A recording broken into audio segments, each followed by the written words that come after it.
What's up, everyone? Welcome to the video. Today we're going to take a look at how to replace the battery in this Honda Pilot Smart Key remote fob. This Honda Pilot key fob is going to use replacement battery CR2032, and I'll put a link in the description box of this video to where you can find these replacement batteries if you're in need. So the first thing I'm going to do is grab my key fob and remove the emergency key that's in the bottom of it. That's done by pressing this release on the back of the fob that my thumb's on, and the key will pull out like that.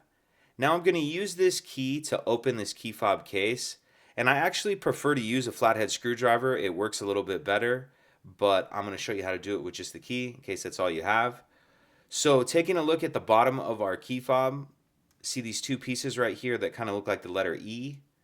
What I'm going to do is take my key and put it in between those two pieces like that.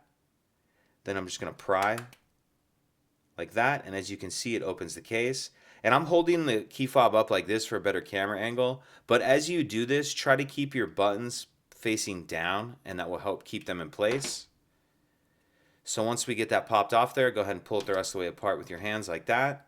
Now we see our battery right here, and I'm going to use this key to get under the edge of the battery and pop it out of that holder. And again, for that part works. A flathead screwdriver does work better for that as well. But once we get our old battery out, we can grab our new battery, and we want to make sure that we're installing our new battery with the plus side up, positive side up. And you want to tuck that edge in first, like that, and then snap it down into place.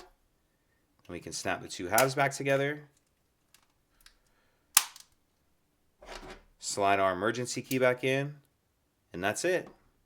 If you could take a second to like and subscribe, it helps us out, and I'd appreciate it. Thank you.